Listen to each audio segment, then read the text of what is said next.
Y yo me pregunto, ¿por qué vine a Japón? ¿Por qué estoy estudiando japonés? ¿Doshite Nihon ni kuru kana? ¿Doshite Nihongo o benkyou shite iru kana? Pues creo que en este vídeo vamos a dar un ejemplo de respuesta a estas preguntas.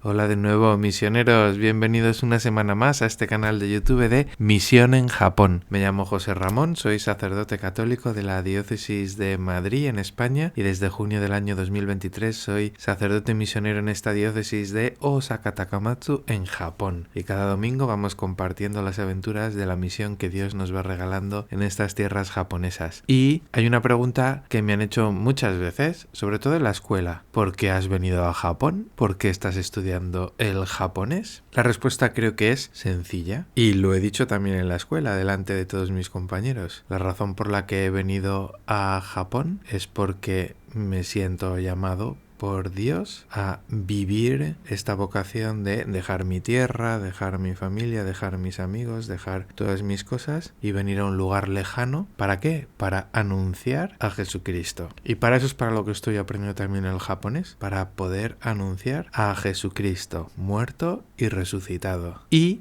hace unas semanas en la parroquia tuvimos la oportunidad los sacerdotes de poder dar un testimonio vocacional a los fieles que quisieron venir. Y lo que voy a hacer hoy es compartir con vosotros este testimonio. El testimonio que di yo, por supuesto en japonés, para que veáis esta labor que voy haciendo junto con la razón por la que la estoy haciendo, que es anunciar a Jesucristo. Y luego también el párroco, el padre Nuno, que es portugués, también dio su testimonio, y el padre Peter, que es vietnamita, dominico, y que también dio su testimonio. Pues comparto con vosotros estos testimonios. Espero que también os gusten y os ayuden.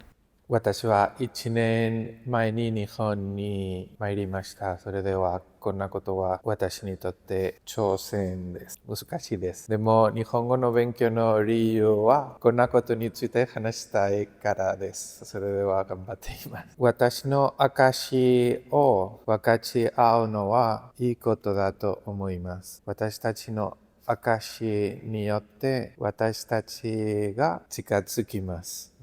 私の人生をもっと深くしたら私たちが近づきます。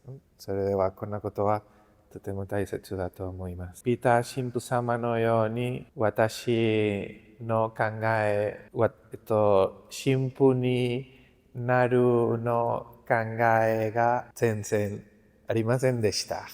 私は赤ちゃんの時に、洗礼を受けていました。私はスペイン人です。私の家族はキリスティアンですから赤ちゃん、の時に洗礼を受けていました。そして、カトリック学校で勉強しました。毎日曜日ミサに参加しました。でも、私は毎日曜日家族とミサに参加していましたが、教会に入ったら私の頭は玄関に置きました。そして私のことについて考えていました。で、後で大学でエンジニアの勉強をしました。その時に、いい学生でした。そしてお金がありました。車がありました。友達がいました。趣味もありました。私の考えは、この通りに右側に私は歩いています。神様は左側に歩いています。でも私たちの通りは合いません。合いません。私はすべての欲しいことがあるので、私にとって神様が必要ではない。そして、奨学金をもらいました。私のエンジニアの勉強はロンドンとニューヨークに終わりました。その時に、この考え、神様の通りと私の通り合いません。そのままで、過ごしていました。でも、ニューヨークからスペインに帰った時、マドリードに仕事がありました。それではマドリードに引っ越ししました。3ヶ月の後で友達は私に苦しいよということを誘いました。私はそのことについて全然わかりませんでした。でも、この苦しいよは3日間の出会いです。その時に24歳でした。この3日間に初めてイエス・キリストと会いました。前にカトリックの教育があったんですが、その時に全然わかりませんでした。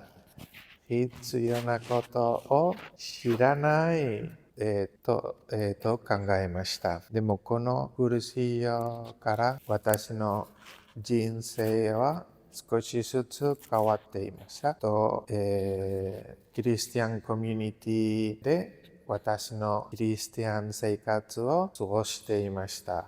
祈ることを始めました。神父様と毎月1回話していました。前にこんなことは私にとって変なことでした。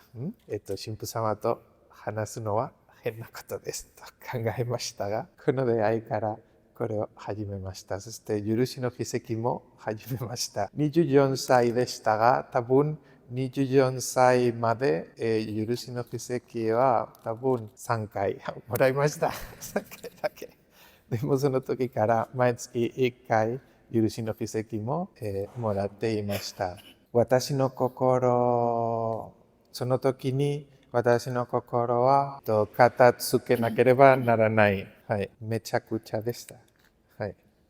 でも少しずつ私の心を片付けていました。そして少しずつ私の心の中に望みを見つけました。この望みは私の心をすべて神様に捧げることでした。そして、質問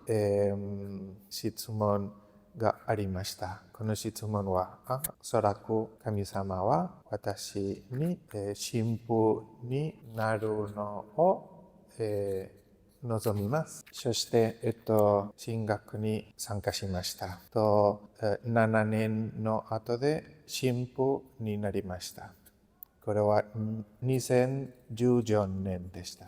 神父になってから少しずつ他の望みが現れています。私の心に現れて、この望みは他の国は知りたいと考えました。この国は違い文化がある国とか、キリスティアンが少ない国とキリスティアンが迫害している国知りたいと思います。それでは大体アラビアの国々へ行きました。アラビア語も勉強しました。今、パレスチナとイスラエルとヨルダンとシリアと、リバノンにたくさんの友達がいます。そして、アメリカの南も行きました。ペルーという国へ行きました。あそこにスペインの福音科の結果を、見つけました。そして中国と日本に来ました。これは8年前に、日本に来ました。中国と日本。そして日本に来たとき、和歌山教会に泊まりました。そしてアフリカのタンザニアも行きました。この経験で私の心の中にこの望みを成長しました。そして3年前にマドリード教区の司教様に願いをしました。この願いは他の国へ行きたいと思います。福音化のために他の国へ行きたいと思います。そして、司教様は私に教科をあげました。で、1年前に、大阪高松教区に参加しました。そして今、日本語を勉強しています。はい、以上です。私が司祭を目指そうと思ったのはもう小学の5年生の頃でした。11歳の時でしたっけ。その時に自分の学校に宣教師が来てくださって、喜びを持ってその宣教活動の話してくださいました。その時自分が子供の心でほとんど分からなかったんですけれども、その司祭の喜びと、その情熱を持ってそのことを伝えようということは、私も魅力を感じました。で、私も知らなかったですけれども、その宣教師が私の教会の私の村の人でした。その進学に行ったから、私も子供でしたからほとんど関わりがなかったですけれども、そのことが分かって、その宣教師が女才でしたので、私は小学6年生の時にその女才になった宣教師が神父になって、教会では大きなお祝いがありました。またその喜びを、私には伝わってきて、じゃあ私も司祭になりたいというか、なってみてもいいと思って、中学1年生から神学に入りました。それを見ると今から40年前の話ですかね。40年前にそのような出会いをとして、この道に入りましたんですが、もちろん子供の心で考えたことと、後で神様との対応の中で深めていく動機ですか、そのきっかけというか、きっかけはそうでしたけれども、深めていくの中で、私個人としては多分その宣教師との出会いの中で、やはり多文化ポルトガルで生まれて、私がポルトガル以外のところでこのイエス様のことを分かち合い、伝えて深めていくということを、私の心の中でも深めていったと思います。司祭になることを定めたというか、はっきり見えてきた20歳前後の時に、はっきり私にとってポルトガルじゃなくて他のところ、他の文化の中でイエス様の信仰を、まず自分も深めていきたいということが思ったし、またそのことを伝えていきたいということが思いました。彼もはっきり司祭になったらポルトガルじゃなくて別の文化、別のところで司祭になると思いました。その時に日本のことは全然頭に入ってませんでした。私の宣教会が主にポルトガル語系の国で働いていますので、アフリカのアンゴラとモザンビク、そして南米のブラジルにほとんどの仲間たちが働いていますので、私が違う文化で働くと考えても、大体ポルトガル語系の国で働くということを考えていましたが、ちょうど進学校を終わる頃、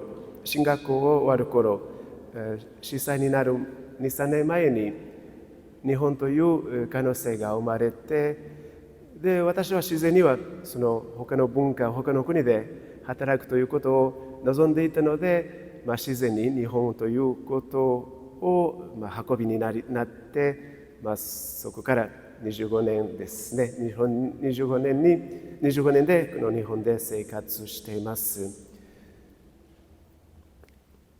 簡単の自己紹介ですけれども、この私たちがこのジョイントフェスタのこの一緒にここでイエス様を祝う、ここでイエス様の信仰を深めるということを考えるときに、西尾さんに何かエピソードを一つ教えてくださいということ、なるほど、やっぱりその方が覚えやすいかなと思いましたので、一つのエピソードとしては、私が日本からポルトガルに帰って飛行機を使わずに帰ったエピソードを話したいと思います。この写真をご覧ください。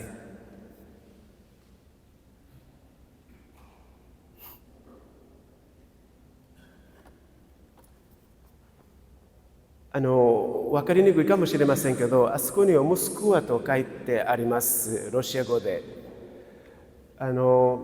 今ニュースとかで見ると、ロシアとかモスクワとかというところを、やはり、ウクライナの戦争もあって、私たちから遠く離れた、私たちとの関わりが遠くなった国だということをニュースでは伝わって気がしますが、船で渡れば隣の国じゃないでしょうか。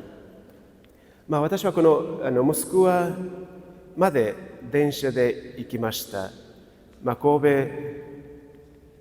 これ電車でずっと大陸を渡った、旅のことです。私たちがまとめて休みいただきますので、あの時3年で日本で仕事したら3ヶ月の休みをいただいたので、私は41日間をかけてポルトガルまで旅しました。まず神戸港から船で天神ですかまで船で行きました。そこからずっと列車でポルトガルまでつながっていますので、ずっと列車を乗り換えてポルトガルまで行きました。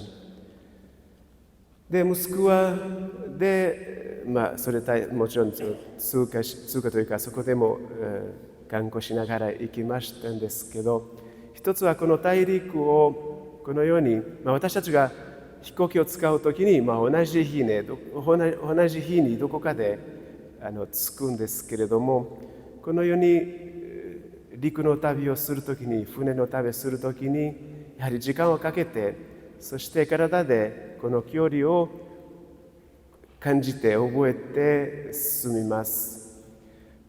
モスクワまで2週間ぐらいかかったんでしょうか。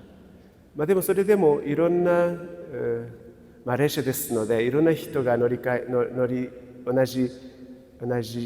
一応寝台列車ですので、ベッドがあって4人部屋みたいなところで旅をしましたので、いろんな人の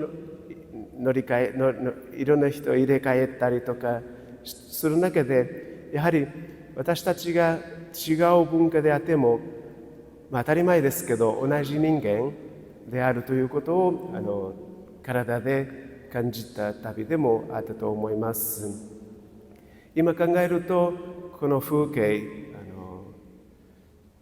赤の広場ですか、私たちがなかなか行けないところになってしまったんですが、実際そこには同じ人間が住んでいて、そして私たちがつながっている人間だということを、この旅で感じました。やはり私たちが自分のいる場所、自分の関係のところを考えてしまうんですけれども、でもやはり地球がつながっています。地球はこのような丸の形ですので、私たちがどの文化、どんな言葉、国であっても同じ地球に住んでいるということを忘れてはいけないなと思いました。同じように私たちがこの玉造りで文化、言葉を超えて一つにつながっているということも考えることができるのではないでしょうか。このようにしてこれは日本のちょっと反対ですかね。いやこれは日本の、世界図という、皆さん慣れている世界図ですけれども、日本を中心にして世界を見ているということですけれども、私が子供の頃からこのような地図でした。ポルトガルが中心になる、スペインもね、ポルトガルとスペインが中心ですよ。でもやっぱり考えたら、どっちでも正しくない、どっちでもいけるけど、それ唯一の答えじゃない、唯一の世界の見方ではない。両方でも、これでもできるし、これでもできます。これはオーストラリアの地図ですね。からオーストラリアはもう真ん中になりますから、日本は下になりますので、やはりこれでもできるんですね。だから自分の立場立ってものを見るんですけど、相手の立場もあり、その見方もあるということを意識できるかなと思いますので、考えてみたら、国連の旗はどっちも中心じゃなくて、北極は中心になっていますね。どの国じゃなくて、どの国を中心にして自分のことを中心じゃなくて、世界を考えるということでも呼びかけでもあるんじゃないかと思います。そういう意味では最後になりますが、これは皆さんご存知のペトロ広場、サンピエトロ広場、バチカンの広場の写真です。ある意味では、教会がこの広場のように人を囲むような役割をあるのではないかと思います。ベルニーニがこの広場を考えたときに、それこそ世界中で集まる人たちが、このような母が子供を抱くように、教会も世界中から集まる人々を、この2つの腕で人を囲むというような、作り方、イメージして作りました。実際にはそこにいてそのようなことを感じると思いますので、できれば私たちが玉造教会でも、このようなことがないんですが、私たちは玉造教会でもこのような誰でもここに受け入れられる、誰でもここに居場所がある、世界中で集まってもここに神様と人々とつながりを深めることができるのであれば、このジョイントフェスタ、私たちのこの世の動きが意味があると思います。簡単私の自己紹介と私のエピソードを紹介しましたけれども、今度ホセ・シムさんとピーター・シムさんの話ですけど、誰が最初にしますか？じゃあピーター・シムさんお願いします。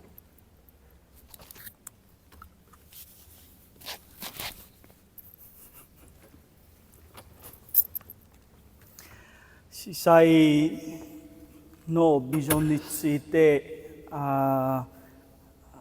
布師母様あまり紹介しました。私のことは子供の時あまり司祭になることあまり考えなかったんです。その時、ベトナムの場合はね、おもちゃあまりなかったので、ただ近所の子供たちと一緒に大人が何をやっていたか、そのまま私たちは一緒に習ってそのままやっていた。夫婦の生活、学校の活動、そして教会の典礼についても友達と一緒にやっていた。そして、サロンご覧のように18歳の時、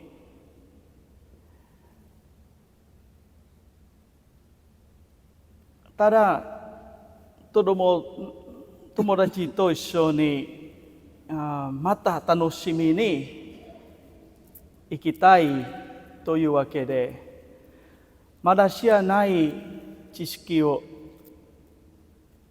勉強したいというわけで、そしてまたきれいな点で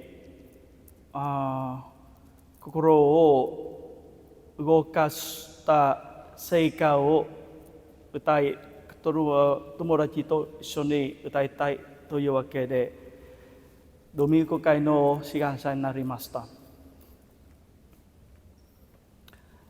司祭になること、まだあまりそのことあまり考えなかったんです。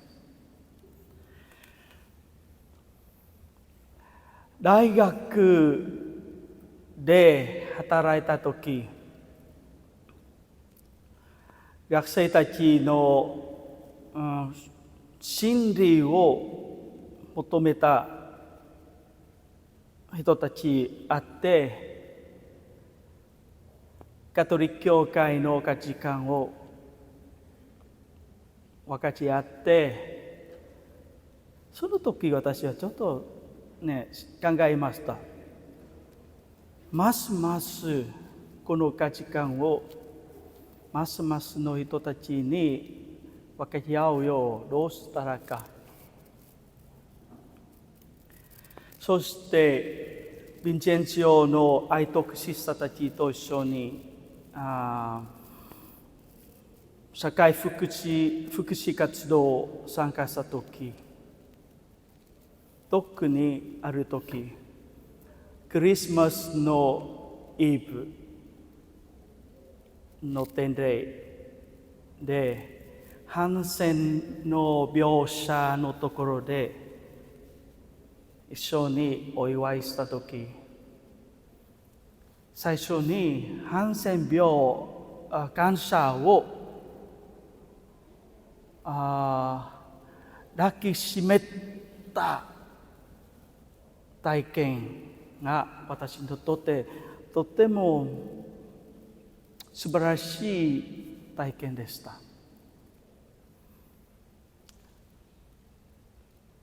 初めて人間愛必要なある人たちがその愛感じました。その愛をみんなと共に生きたいと思いました。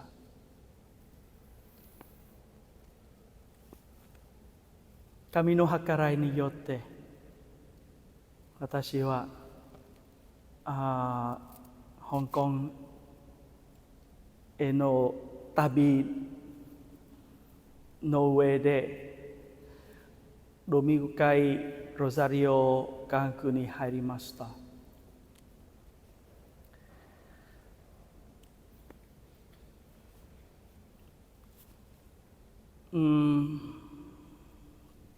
この自分の生涯、今までも振り返ると神の計らいだと思います。子供の時、おもちゃがなかったので、ミサのなんというね、ミサの活動、遊びにやったこと、そしておもてなしの仕事も働いた体験があり、そして大学での教育体験もあり、多分今の私のため準備していただいたと思います。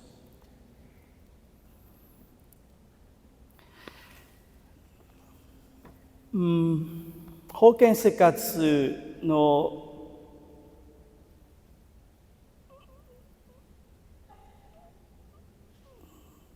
私は今までそろそろ20年間になりました。もっと若い時思ったこと同じことじゃないけど、挑戦がいっぱい、こんな時もいっぱいけど、諦めたいなると十字架上のイエス様を見て、この愛の道を問い直し、また新たに頑張っていっています。今こうしてみんなと共に尊いカトリック信仰を共に生きたいです。私をあまり試しないでください。よろしくお願いいたします。